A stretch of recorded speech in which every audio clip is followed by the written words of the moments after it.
जय हिंद दोस्तों, कैसे हो आप सभी। मैं प्रीति सिंह एक बार फिर स्वागत करती हूँ आप सभी का अपने चैनल ईपीएस बाय प्रीति सिंह पर। दोस्तों, आज से शुरू करने जा रही हूँ मैं करंट अफेयर की क्लास, जो ना सिर्फ पीसीएस को कवर करेगी बल्कि ऑल कॉम्पिटिटिव एग्जाम, चाहे वो एसएससी हो, सीजीएल हो, सीपीओ हो, यूपी कांस्टेबल हो, यूपी एसआई हो या दिल्ली पुलिस हो, ये क्लास अपनी ऐसी होगी कि ये सब एग्जाम को कवर करेगी। दोस्तों, आपको लगता होगा मैम तो यूपी पीसीएस की क्लास करा रही है तो ये उसी को हेल्प करेगी। जी बिल्कुल ऐसा नहीं है। मैं करंट अफेयर ऐसे डिजाइन कर रही हूँ कि मेरे फ्रेंड्स जितने भी ऑल कॉम्पिटिटिव एग्जाम, मतलब जितने भी सभी प्रतियोगिता परीक्षा में हिस्सा लेते हैं, चाहे वो एमटीएस से लेके हम पीसीएस लेवल तक का इसमें कवर करेंगे। पीसीएस कैसे, चाहे वो बीपीएससी हो, बीपीएससी का जब एग्जाम होगा तो हम स्पेशल बीपीएससी का जो स्टेट का होगा उसको कवर कर लेंगे। एमपीपीसीएस का होगा तो स्पेशल हम एमपीपीसीएस की जो करंट अफेयर्स होंगी उनको कवर कर लेंगे। दोस्तों, एक रिक्वेस्ट और है, मैं आपसे ये कहना चाहती हूँ कि आपको रोज करंट अफेयर को 1 घंटा देना है, क्योंकि हम क्या सोचते हैं कि करंट अफेयर को ऐसे रखते हैं कि लास्ट में मैगजीन लाएंगे और 1 महीने में कवर कर लेंगे। तो दोस्तों, उसमें अच्छे से तैयारी नहीं हो पाती है। देखो, जो यूपी पीसीएस की मैं तैयारी करवा रही हूँ बच्चों को, उसमें क्या होता है ना दोस्तों, इतने सारे जीएस के अपने सब्जेक्ट होते हैं, history, polity, geography, environment, science tech. तो लास्ट में क्या होता है ना, हम सोच तो लेते हैं कि भाई एंड में कर लेंगे करंट अफेयर, 1 महीने में मैगजीन लाएंगे वार्षिकी और उसको पढ़ के हम एग्जाम देने चले जाएंगे।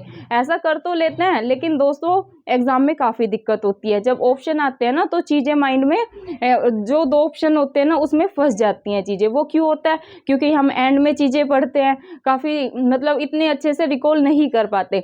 और इसका क्या होता है, जैसे हम डेली करंट अफेयर करेंगे अपना 1 घंटे का, तो क्या होता है ना दोस्तों, एंड में सिर्फ हमें रिवीजन बचता है अपने। और ये और कहूँगी, जैसे हम मंडे टू सैटरडे पढ़ाई करें और अपने संडे को ना ऐसा रखें कि रिवीजन का जितना भी आपने मंडे टू सैटरडे पढ़ा है उसको अपने को संडे को रिवाइज करना है, तो चीज़ें हम एग्जाम में नहीं भूलते। और जो हम लास्ट में सोचते हैं ना कि करंट अफेयर लास्ट में कर लेंगे, तो उसमें अगर आपके 30, मैं बता देती हूँ यूपी पीसीएस में करंट अफेयर का वेटेज कितना रहता है। तो दोस्तों, पिछली बार सन 2022 को जो मैंने दिया, 25 से 30 क्वेश्चन अपने करंट अफेयर के आए हैं। तो ये सिर्फ करंट अफेयर वो आए हैं जो डायरेक्ट पूछे गए, जैसे 2-3 तो यूपी स्पेशल से आते हैं, आप सभी को पता होगा। बाकी जो करंट अफेयर थे 25 वो ऐसे थे कि डायरेक्ट पूछे गए। और कुछ अगर मैं एकदम, अगर जैसे ये अपना इन्वायरमेंट होता है और इकोनॉमी होता है, इससे भी अगर मैं लगा के देखूँ तो 30 से 35 क्वेश्चन करंट से ही बनते हैं। तो लगा लो आप 150 का अपना एग्जाम होता है, उसमें अगर आप 35 भी आए ना करंट अफेयर के और आपने 25 या 30 अटैम्प्ट कर लिए, तो सोचो आपकी कितनी बड़ी हेल्प होती है। तो इसलिए दोस्तों मैं कह रही हूँ, हमें अपना करंट अफेयर जून में है अपना पीसीएस का एग्जाम, तो जून के लिए अभी से तैयार करना है। जैसे 1 घंटा दोस्तों हम निकाल सकते हैं आराम से, जैसे नाइट में है, थक जाते हैं पढ़ते पढ़ते पूरा दिन, तो जब नाइट में सोते हैं ना, तो उससे पहले क्या करें, जैसे अब मैं रोज डेली करंट अफेयर की 1 घंटे की क्लास लूंगी, तो आप मेरी क्लास लगा के देख लें, या कोई भी जो आपको अच्छे टीचर लगते हैं उनसे 1 घंटा जरूर आप करंट अफेयर करें, क्योंकि उससे क्या होगा, एंड तक हमारी बहुत अच्छे से करंट अफेयर हो जाएगी। और लास्ट में जैसे हम कोई मैगजीन, ऐसा नहीं है मैं बोल रही हूँ कि मैगजीन ना खरीदें, मैगजीन खरीदनी है। लास्ट में जो 1 महीना बचता है हम वार्षिकी खरीदते हैं, तो उसको क्या करेंगे, जब आप पढ़ोगे ना तो आपको मैं हकीकत बता रही हूँ, इतना मजा आएगा ना वो करंट अफेयर पढ़ने के, क्योंकि आपने तैयारी कर रखी होगी। तो आंसर ऐसे कि यार इसका तो ये है, अभी रामसर साइट 70 जैसे 5 हो गई है, तो अभी अगर आप अपडेट रहेंगे ना, जब करंट अफेयर पढ़ेंगे, करंट अफेयर पढ़ने का दोस्तों तभी मजा है, रोज अपडेट रहे। और करंट अफेयर को आपको बोझ ऐसे कि यार करंट अफेयर ऐसे लेने की जरूरत नहीं है, आप इंटरेस्ट के साथ पढ़े कि यार क्या हो रहा है देश दुनिया में, हमें पता होना चाहिए कि क्या हो रहा है, हमारे अंतर्राष्ट्रीय संबंध कैसे हो रहे हैं, पड़ोसी देशों के साथ संबंध कैसे हैं, किसके साथ किसका युद्ध चल रहा है, कहाँ पर क्या विवाद चल रहा है, तो उसे आपको एकदम इंटरेस्ट के साथ पढ़ना है। तो दोस्तों शुरू करते हैं आज की करंट अफेयर की क्लास। एकदम मजेदार तरीके से पढ़ेंगे, एकदम टेंशन लेने की जरूरत नहीं है, जब तक एग्जाम आएगा ना अपनी करंट अफेयर एकदम तैयार हो जाएगी। तो दोस्तों आज मैं करंट अफेयर दोस्तों ये मैंने पहले ही बता दिया, ये सभी प्रतियोगी परीक्षा जितनी भी मैंने बता दिया है, एसएससी ले एमटीएस, इवन एमटीएस से लेके ये बीपीएससी लेवल को कवर करेगी। बीपीएससी हो मतलब जो स्टेट पीसीएस होते हैं ना, जितने भी बीपीएससी, आरएएस और एमपीपीसीएस, ये सबको कवर करेगी। तो दोस्तों पहला क्वेश्चन लिया है मैंने करंट से। यूएन हाल ही में यूएन की रिपोर्ट जारी, हाल ही में यूएन ने एक रिपोर्ट जारी की है, हाल ही में यूएन ने एक रिपोर्ट जारी की है, उसके अनुसार सबसे ज्यादा गरीब किस देश में है। हाल ही में यूएन ने एक रिपोर्ट जारी की है, उसमें किस देश में सबसे ज्यादा गरीब है। तो दोस्तों इसमें कोई शक की बात नहीं है, अपना प्यारा भारत, अपने प्यारे भारत में यूएन ने जो रिपोर्ट जारी की है, सबसे ज्यादा गरीब हमारे भारत में है। और कितने हैं वो संख्या भी बता देती हूँ, 22.8 करोड़, 22.8 करोड़ गरीब कहाँ पर है, भारत में। आपको पता ही है भारत की आबादी कितनी है, 121.8 करोड़ समथिंग, जो सन 2011 की जनगणना के आधार पर बता रही हूँ। ये भी डायरेक्ट क्वेश्चन पूछ लेते हैं, सन 2011 की जनगणना के अनुसार भारत की आबादी कितनी है। तो आपको याद रखना 121.8 करोड़, उसमें से दोस्तों लगा लो 22.8 करोड़ तो कितने गरीब हैं अपने देश में। तो सबसे ज्यादा अगर पूछे सबसे ज्यादा गरीब किस देश में है, तो दोस्तों आपको याद रखना है अपने प्यारे भारत में, भारत में सबसे ज्यादा गरीब है। तो ये कोई अच्छी बात तो है नहीं, मतलब भारत है और उसमें इतने सारे गरीब हैं, मतलब डेवलप कर रहा है, लेकिन गरीबी ना, पॉवर्टी आज भी दोस्तों मतलब बढ़ती जा रही है। मुझे तो ये लग रहा है, क्योंकि गरीबी क्यों बढ़ रही है, क्योंकि बेरोजगारी बहुत है। हर साल इतने बच्चे ग्रेजुएट होते हैं, वो बेरोजगार हैं, उनसे जो जूनियर है वो बेरोजगार है, उनसे जो जूनियर आ रहे हैं वो बेरोजगार है। तो दोस्तों जाहिर सी बात है कि जब बेरोजगारी होगी तो गरीबी तो बढ़नी है। तो ये अपने भारत में ही है, देख लो डाटा ऐसे एकदम बढ़ता बढ़ता जा रहा है गरीबी का, तो ये डाटा बढ़ते ही जा रहा है। कोई नहीं, अगर आपसे सेकंड पूछे, फर्स्ट तो मैंने बता दिया, फर्स्ट बता दिया भारत है, अगर पूछे सबसे ज्यादा सेकंड नंबर पे गरीब किस देश में, तो आपको याद रखना है नाइजीरिया में। कहाँ पर दोस्तों, नाइजीरिया में। मूव करते हैं दोस्तों नेक्स्ट क्वेश्चन पे, जो कि है किस भारतीय अमेरिकी को पद्म भूषण, क्या दोस्तों, पद्म भूषण पुरस्कार मिला है। तो आपको याद रखना है दोस्तों सत्य नडेला जी को पद्म भूषण पुरस्कार मिला है। और ये सत्य नडेला कौन है, ये वर्तमान में जो माइक्रोसॉफ्ट कंपनी है उसके सीईओ है। कौन है सत्य नडेला जी, जो माइक्रोसॉफ्ट कंपनी है उसके सीईओ है। ये आपको ध्यान रखना है, जहां भी सत्य नडेला आए और पद्म भूषण आए, क्या दोस्तों, पद्म भूषण, तो आपको क्या लगाना है, सत्य नडेला, पद्म भूषण पुरस्कार सत्य नडेला। मूव करते दोस्तों नेक्स्ट क्वेश्चन पे, जो कि है भारत कोयला आयात करता है। तो आगे क्या है, भारत कोयला आयात किस वर्ष तक संपूर्ण बंद कर देगा। भारत क्या है, कोयले का आयात करता है, तो वो उसका टारगेट कब तक है कि वो आयात नहीं करेगा कोयला। तो आपको याद रखना है सन 2024 तक भारत का लक्ष्य है कि वो जो कोयला आयात करता है वो अपना बंद कर देगा। तो ये ध्यान रखना है आपको, सन 2024। मूव करते हैं दोस्तों नेक्स्ट क्वेश्चन पे, जो कि है किस देश की पीएम प्रधानमंत्री ने राजनीतिक संकट के चलते इस्तीफा देने की घोषणा की। क्या दोस्तों, किस देश की पीएम ने हाल ही में राजनीतिक संकट चल रहा है वहां पर, उसके चलते इस्तीफा देने की घोषणा की। दोस्तों इस पे मैंने लगाया है, इस पे लगा लो आप 3 स्टार, क्योंकि दोस्तों ये क्वेश्चन बहुत ही महत्वपूर्ण है। ये आपको किसी ना किसी प्रतियोगिता परीक्षा में जरूर देखने को मिलेगा कि किस देश की पीएम ने राजनीतिक संकट के चलते इस्तीफा देने की घोषणा की। तो आपको याद रखना है ब्रिटेन की पीएम ने। किसने, ब्रिटेन की पीएम ने। ब्रिटेन को ही हम क्या कहते हैं, यूके भी कहते हैं, यूके, यूनाइटेड किंगडम भी हम ब्रिटेन को ही कहते हैं। अब ब्रिटेन की पीएम का नाम आ सकता है, 4 ऑप्शन में दे देंगे ऐसे, लिज ट्रस और 2-3 और दे देंगे। तो आपको याद रखना है ब्रिटेन की पीएम कौन है दोस्तों, लिज ट्रस।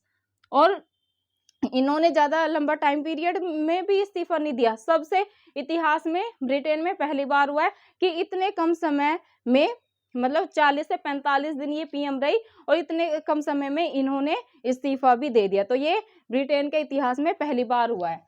तो आपको याद रखना है 40 से 45 डेज में ही लिज ट्रस जो कि वहां की पीएम है, इन्होंने इस्तीफा दे दिया। मूव करते हैं दोस्तों नेक्स्ट क्वेश्चन पे, जो कि है कटी बिहू त्योहार किस राज्य में मनाया जाता है? क्या दोस्तों? कटी बिहू, बिहू बिहू भी याद रखना। कटी बिहू त्योहार किस राज्य में मनाया जाता है? या ऐसे क्वेश्चन फ्रेम होगा, हाल ही में कटी बिहू त्योहार किस राज्य में मनाया गया? तो आपको याद रखना है कि जो कटी बिहू त्योहार है वो असम में मनाया जाता है। कहाँ पर दोस्तों? असम में। असम याद रखना है आपको। मूव करते हैं दोस्तों नेक्स्ट क्वेश्चन पे, जो कि है हाल ही में वन्य जीव बोर्ड ने किस स्टेट में नए बाघ अभ्यारण्य, क्या नए बाघ अभ्यारण्य रिजर्व को मंजूरी दी? ये दोस्तों कहाँ से क्वेश्चन है? ये है इन्वायरमेंट का, क्योंकि आप सभी को पता है इन्वायरमेंट में करंट से रिलेटेड ज्यादा क्वेश्चन बनते हैं, तो अपने को इन्वायरमेंट भी लेके चलना है। क्या है क्वेश्चन दोस्तों? हाल ही में वन्य जीव बोर्ड ने किस स्टेट में, मतलब किस राज्य में नए बाघ अभ्यारण्य रिजर्व को मंजूरी दी? तो दोस्तों आपको याद रखना है एमपी में, और एमपी में सबसे ज्यादा बाघ रिजर्व भी एमपी में ही है। अभी इनकी संख्या और बढ़ गई है, तो आपको याद रखना है एमपी में। मूव करते हैं दोस्तों नेक्स्ट क्वेश्चन पे, जो कि है हाल ही में 12वां डिफेंस एक्सपो कहाँ स्टार्ट हुआ? क्या है? हाल ही में 12वां डिफेंस एक्सपो कहाँ स्टार्ट हुआ? तो दोस्तों आपको याद रखना है गुजरात के गांधीनगर में। कहाँ दोस्तों? गुजरात के गांधीनगर में। मूव करते हैं दोस्तों नेक्स्ट क्वेश्चन पे, जो कि है नए लेखा महानियंत्रक जिसे कि हम कैग कहते हैं, कैग। और ये कौन से आर्टिकल में कैग का वर्णन? 148 आर्टिकल 148 में कैग का वर्णन दिया गया। तो कैग के रूप में पदभार संभाला, तो आपको याद रखना है भारती दास ने। कौन बनी है? भारती दास। मूव करते हैं दोस्तों नेक्स्ट क्वेश्चन पे, जो कि है यूएन के ग्लोबल मल्टी डायमेंशनल पॉवर्टी मतलब कि गरीबी इंडेक्स एमपीआई सन 2022 के अनुसार किस राज्य में गरीबी तेजी से कम हुई है? अगर आए गरीबी किस देश में ज्यादा, सबसे ज्यादा गरीबी किस देश में है? अपने को पता है भारत में, लेकिन ये क्वेश्चन अलग है। ये है यूएन के global multi dimensional poverty index मतलब कि एमपीआई सन 2022 के अनुसार किस राज्य में गरीबी तेजी से कम हुई है? तो दोस्तों आपको याद रखना है बिहार स्टेट में यूएन की रिपोर्ट के अनुसार बहुत तेजी से गरीबी कम हुई है, तो आपको याद रखना है बिहार। अब मैं बिहार के बारे में 2 इन्फॉर्मेशन और दे देती हूँ, कोई एग्जाम में पूछ सकते हैं। जैसे कि बीपीएससी का बच्चे एग्जाम देंगे, तो बीपीएससी स्पेशल भी मैं कराती जाऊंगी, क्योंकि मैं स्टेट पीसीएस की तैयारी करा रही हूँ आपको, चाहे वो बीपीएससी हो एमपीपीसीएस हो। तो जहां पर स्पेशल की बात होगी मैं स्पेशल भी करा दूंगी। तो जैसे बीपीएससी में क्या पूछ सकते हैं, ये तो आई गई कि गरीबी कहाँ पर तेजी से कम हो रही है, तो आपको याद रखना है बिहार में। अब बिहार के बारे में और भी चीजें जान लेते हैं, जैसे कि बिहार के सीएम कौन है? तो आपको याद रखना है, वैसे भी हमें पता होना चाहिए अपने जो स्टेट है 28 स्टेट है, तो उनके बारे में, उनके सीएम के बारे में, गवर्नर के बारे में वैसे भी हमारा बनता है कि अपने को उनके बारे में जानकारी होनी चाहिए। तो बेशक हम बीपीएससी का कुछ बच्चे एग्जाम नहीं देते, लेकिन जानकारी तो होनी चाहिए हम सबको। तो अगर बिहार के सीएम नीतीश कुमार काफी चर्चित व्यक्ति हैं और काफी चर्चा में रहते हैं न्यूज में, तो आपको ध्यान रखना है कि बिहार के सीएम कौन है? अपने नीतीश कुमार जी। कौन? नीतीश कुमार। और अगर इनके गवर्नर पूछे दोस्तों, तो आपको याद रखना है फाल्गु चौहान। बीपीएससी में एक बार ये क्वेश्चन आया था कि गवर्नर से काफी क्वेश्चन दोस्तों हर एग्जाम में गवर्नर से बनते ही है। तो गवर्नर एक बार, सीएम तो मोस्टली सभी को पता होता है, सीएम हर स्टेट के जो भी स्टेट पीसीएस देते हैं तो उनको सीएम पता होता है, लेकिन गवर्नर में कहीं ना कहीं दिक्कत आती है। तो आपको गवर्नर भी याद रखना है। यहाँ के बिहार के गवर्नर है फाल्गु चौहान। क्या है दोस्तों? फाल्गु चौहान।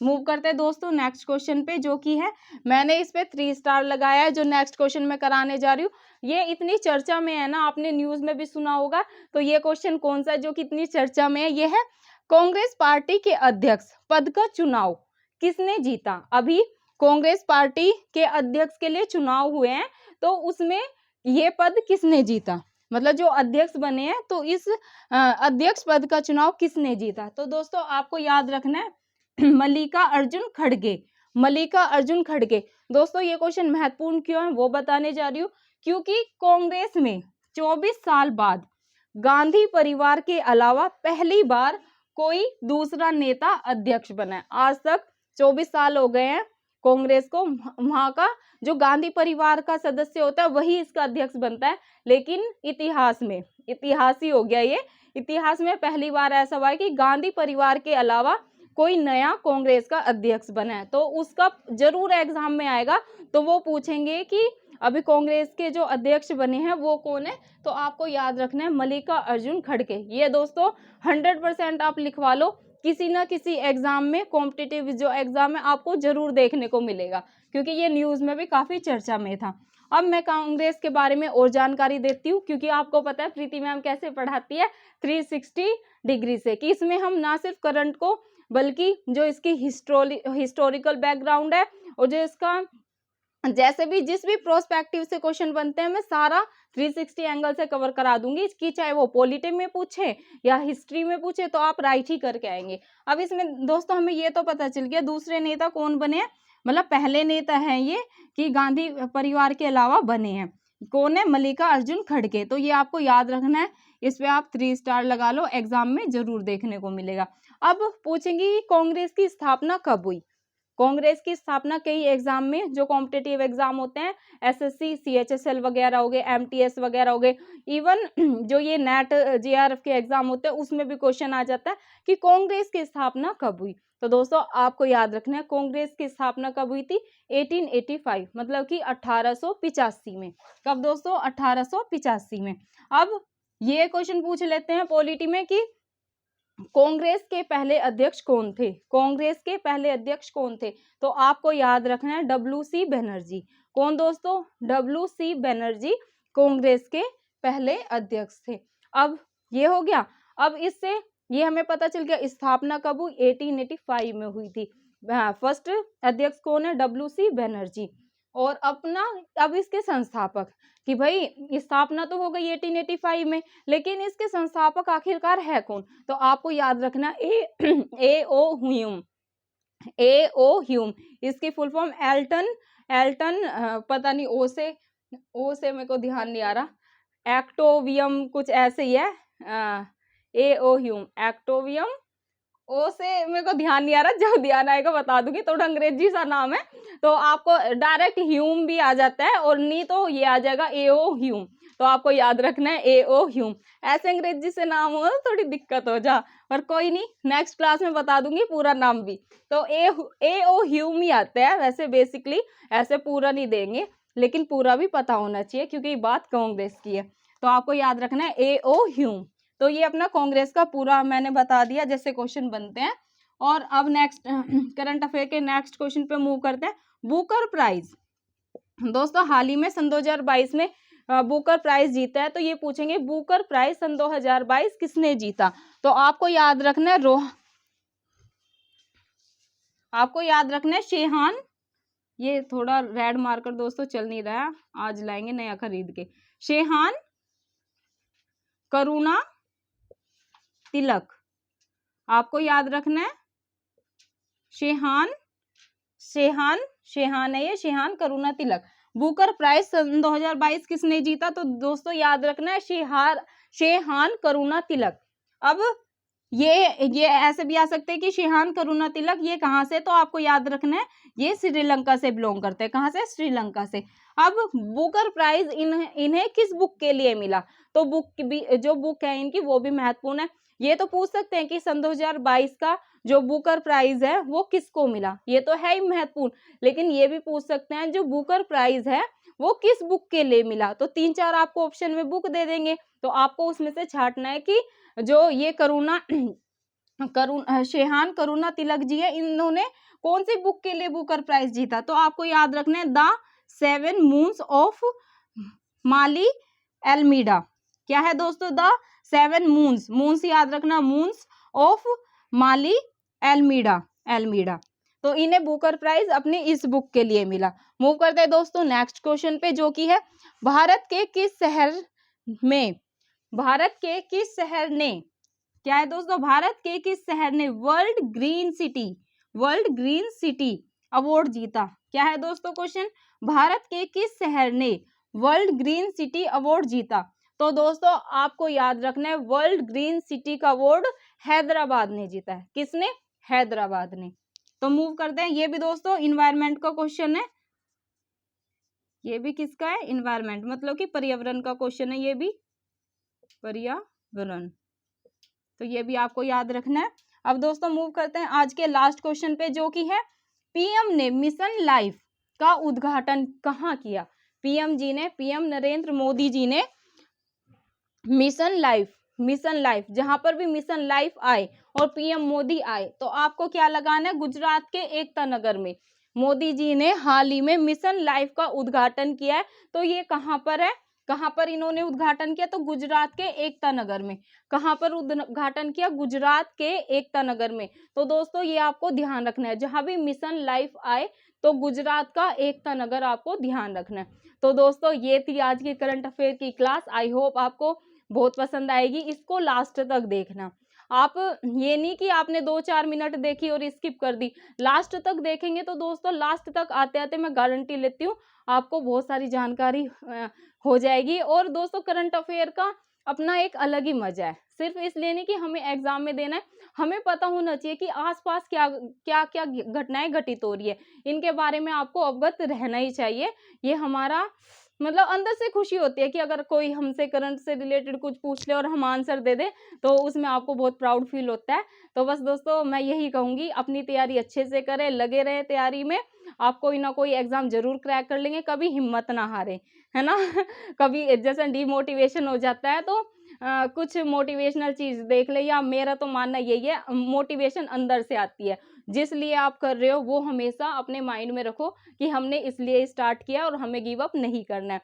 अभी दोस्तों मैं रोज करंट अफेयर की आधे 1 घंटे की क्लास रोज डालूंगी, जितनी भी अपडेटेड चीजें होंगी तो वो भी मैं रोज रोज आपको कवर करा दूंगी, तो एंड तक आपकी सारी चीजें अच्छे से कवर हो जाएगी। लास्ट में हम एक्सप्रेस की तरह अपनी रिवीजन भी करेंगे। फिलहाल तो अभी हमारे पास टाइम है तो हम आराम से सब चीजों को करंट अफेयर की कवर करते हुए चलेंगे। करंट अफेयर दोस्तों मैंने पहले भी बताया, ऐसी चीज है कि आपको रोज अपडेटेड रहना है, रोज जानना है। कुछ भी ना करें ना, तो जब रात में आप लेटते हैं या फिर जैसे खाना खाते हैं ना, मैं ये नहीं कह रही मेरी क्लास आप डलते ही देख लो, जब भी आपको टाइम मिले ना, जैसे आप खाना खा रहे हैं तब लगा लिया, कुछ आपको जानकारी अच्छी ही मिलेगी। और जैसे खाना खाने के बाद थोड़ा वॉकिंग करते हैं, छत पे घूम रहे हैं या थोड़ा बाहर जो घूमते हैं अपनी गली में, तो तब आप वीडियो लगा लें और अपना क्लास को देखें, अपनी करंट अफेयर तैयार कर ले, एंड में ना छोड़े, क्योंकि एंड में कई बार सिचुएशन ठीक नहीं होती, इधर उधर हो जाती है, हम लास्ट में अच्छे से तैयारी नहीं कर पाते। तो ये है कि अपना पहले से लेके चलो तैयारी को, लास्ट के लिए कुछ भी नहीं छोड़ना अपन को, सब चीजों को आप ऐसे अपना टाइम मैनेजमेंट करो कि अपनी सारी चीजें कवर होती चली जाए। तो दोस्तों बस धन्यवाद, आज की यही क्लास थी। अब रोज मैं करंट अफेयर की क्लास लूंगी, और ये करंट अफेयर की क्लास है, जो दोस्त मेरे यूपीपीसीएस की तैयारी कर रहे हैं उनके लिए मैं आज एक क्लास और अपलोड करूंगी, जो कि मैं लूंगी इंडियन कॉन्स्टिट्यूशन, मतलब भारतीय संविधान का हिस्टोरिकल बैकग्राउंड। तो वो अपनी 1-1.5 घंटे की क्लास होगी, तो आपको वो भी देखनी है। आफ्टरनून तक वो मैं क्लास अपलोड कर दूंगी लेके। जय हिंद, जय भारत, मिलते हैं कल की क्लास में।